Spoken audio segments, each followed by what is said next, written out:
All right, so I'm back again. This is my Dragon model. This is the second version of it. The first prototype I made had a longer horn and didn't want to fit in normal guitar cases. So that's a lesson to learn if you're building guitars, is maybe measure, see if it fits in a guitar case if you want to use standard guitar cases. So this one has been shortened down a couple of inches and reformed to where it fits better and does its thing.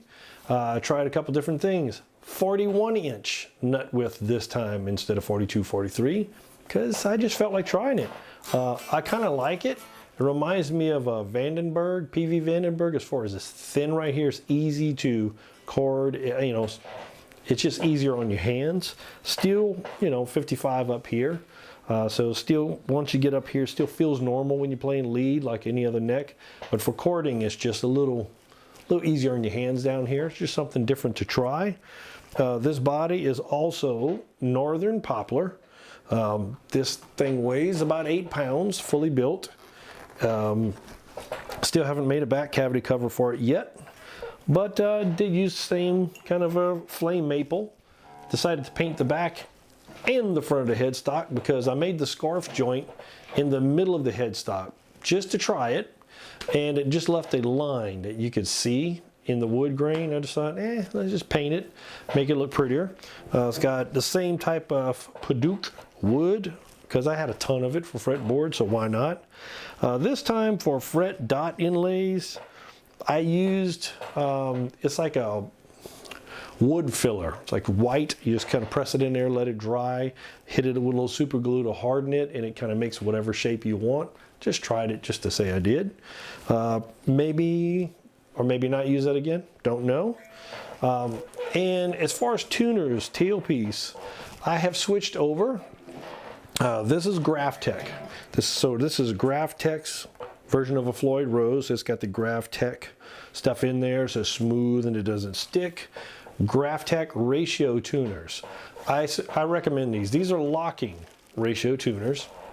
So it kind of does the same thing as a Spurzell as far as you can lock them down and it does its thing. But the way these turn, if you know what I'm talking about, you turn the key. Some of them you have to turn a bunch to get it there. These are different ratios to where everyone feels the same. You know, if you take it a full turn, you can predict what note it's going to land on. It's very consistent. These cost a little bit more than some of the other ones, but to me, it's really worth it. Treat yourself. As you can see, this is a Floyd Rose setup, and I don't have a locking nut. This is a Graphtec nut, and so everything's just smooth all the way through and locked down. So even though it doesn't have a lock nut, it still stays in tune. I don't even use the fine tuners, but you could. I just find these are so smooth. I like it. I just wanted to try this without a lock nut just to see how it would work out. Seems to work out pretty good. Pickups, this time, of course, we're still using Fishman because that's where I'm at. These are the Tosin Abasi pickups, the signature set. I didn't know how I was going to like these pickups because he's playing a completely different genre. I'm more of an 80s metal guy, and he is completely modern, progressive. He does all kind of stuff.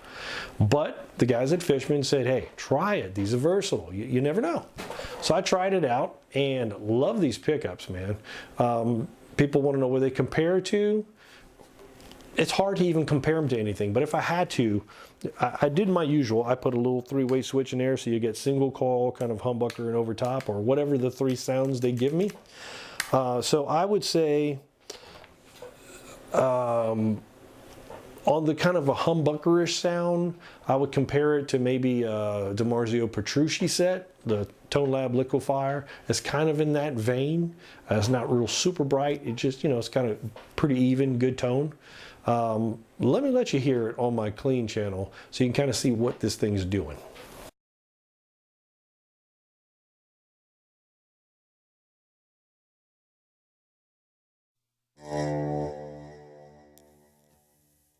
Single coil.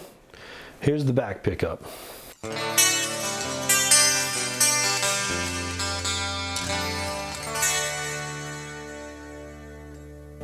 Super glassy. Both pickups.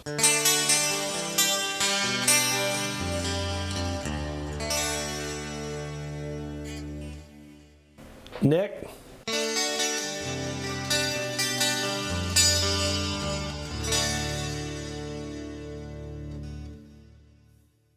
and here's the second voice. I don't know if they're calling it the second. It's second for me, kind of humbuckerish. Here's the back pickup.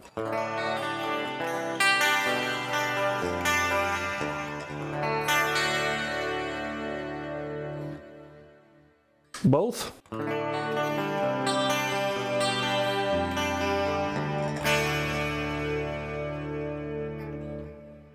Neck.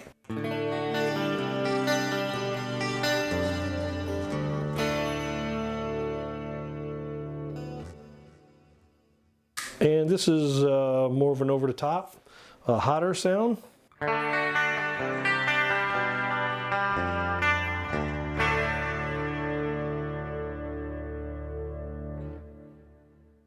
Both.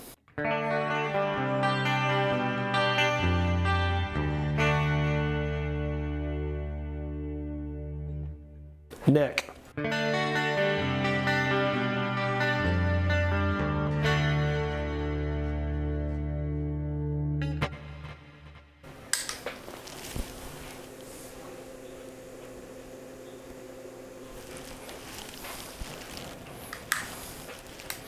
So this is what I use, kind of like to the crunch sound.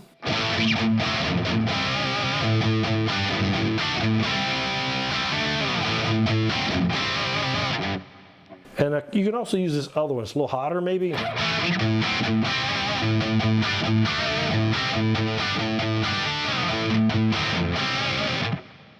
The single coil version really cuts.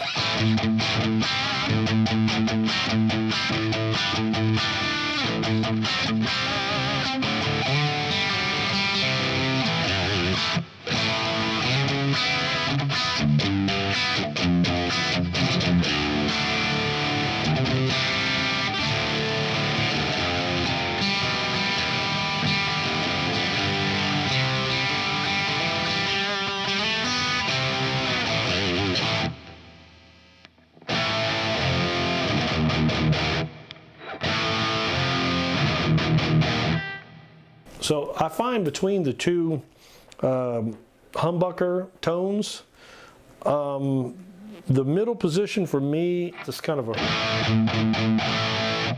What I hear when I flip it to the down position has got more of a big mid-range push. And this is the way I like to set up my guitars, is I like to have it set up where you're single coil, rhythm, humbucker, and lead. So I like having it to where if you really had just one tone kind of deal, you can kind of get everything you want out of this. So tonally, this guitar, man, it's just in its own kind of category, especially when you tune it like this is just tuned in drop D. So this is, you know, not the way the artist uses it. He's probably in drop A with some kind of crazy tuning, which is all cool. But I find this guitar has just got all kind of crazy possibilities. So I'm still searching out my tones right now. If I had to pick between this set, the open core, and the Devin Townsend set, man, it's a hard choice. It's such a hard choice. So you really have to consider what it is you're trying to do. You know, what do you want tonally? To me, if you want to do progressive metal, if you like Petrucci's tone, Abbasi's tone, if you like that type of deal, these pickups are really, really hard to beat. If you're trying to do 80s metal, I'd say the open core set would probably be perfect for you. The Devin Townsend set I just think it's an overall versatile set. You can kind of do both. It's the in-between for me.